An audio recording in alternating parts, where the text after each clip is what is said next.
You're trying to figure out if 2026 is finally the year to make the move to your next home. The first house you bought 5 or 7 years ago just isn't fitting your life anymore. You've watched the equity build and you're starting to feel ready. But here's the part most people don't realize. The market doesn't decide if you're ready, your life does. And if you get that part wrong, no amount of good timing or perfect rates is going to save you.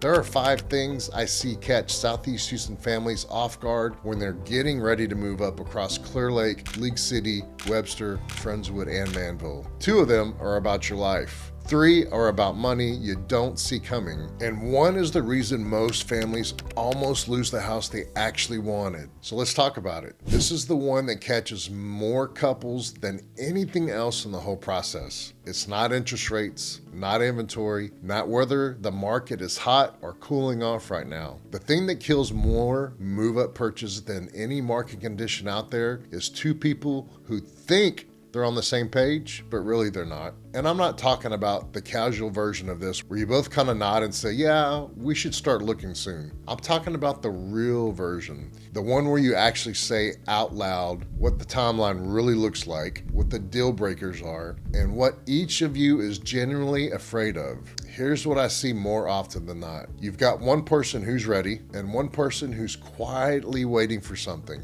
Maybe lower rates, maybe more certainty at work, maybe just the kids being a little older, maybe a market that feels more settled. And they're not lying about being on board. They just haven't said the rest out loud yet. And here's why that matters right now. The Southeast Houston market in 2026 isn't pushing you to rush. League City homes are sitting around 55 days on market and Friendswood is closer to 80. A year ago, both were moving a lot faster than that. There's less pressure right now, few bidding wars, which means you actually have time to get aligned with your partner before you start touring homes. Because if you're not aligned going in, you can tour for 6 months and end up blaming the market for the whole thing. And honestly, that's easier of the 2 life reasons. The second one is harder to admit because it's not about your partner, it's about you. Most families I sit down with aren't actually moving towards something, they're moving away from something. Maybe the house just feels too small for where life is now. Maybe the neighborhood has changed in ways you didn't expect when you bought it. Maybe the schools aren't what you thought they'd be. Maybe the commute that used to be fine has really started wearing on you.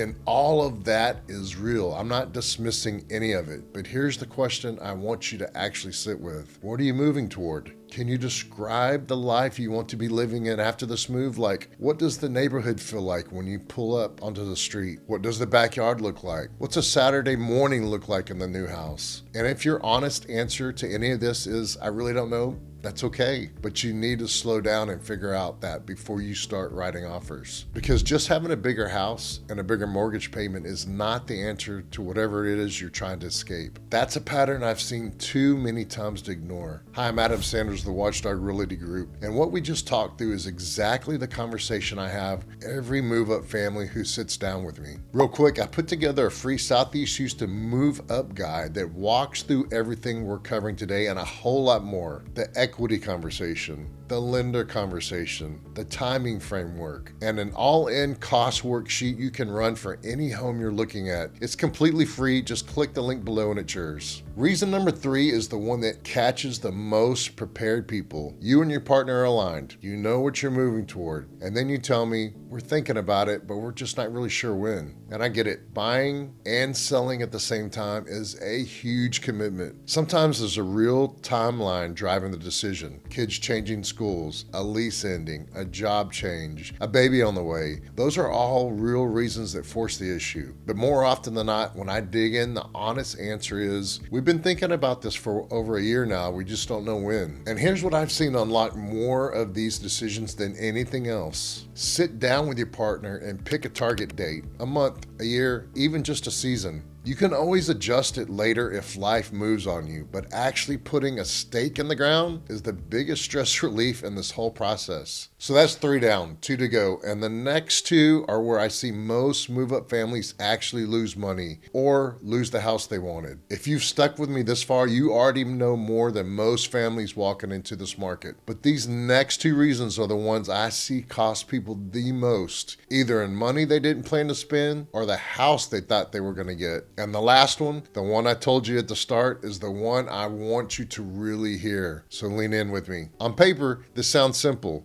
To sell your current home, you take the equity and you put it down on the next one. The reality is a lot more complicated than that. Let me tell you about a family I worked with last year. They were over in Clear Lake, bought their first home back in 2018, had 2 kids since then, and the house was bursting at the seams. We drove down to Avalon at Friendswood to walk through some model homes one Saturday, just looking, no pressure, and you know how the story ends. They fell for a specific floor plan on a specific lot. The builder had a release coming, and they had to make a decision. The problem? They had not done a single thing to get their Clear Lake home ready to sell. No paint touch-ups, no staging conversations, and the master bath needed a lot of work. We were looking at 4 to 6 weeks of prep just to get it listed, and then another 2 to 3 weeks of market time, then 30 days to close. That's nearly 3 months total. All that, and they had a builder who needed an answer in 2 weeks, of course. Here's what we ended up doing. We pulled together a bridge plan. We used a home equity line of credit on their Clear Lake house to free up the down payment for the Avalon purchase, got the builder to agree to a delayed close, listed the Clear Lake house 2 weeks after that, and it sold in 9 days. We closed both homes within a week of each other. But here's the thing, we only had about 3 weeks to get that all figured out. And in those 3 weeks, they could have lost the Avalon home completely. That's the gap most move-up families don't even think about until they're in it.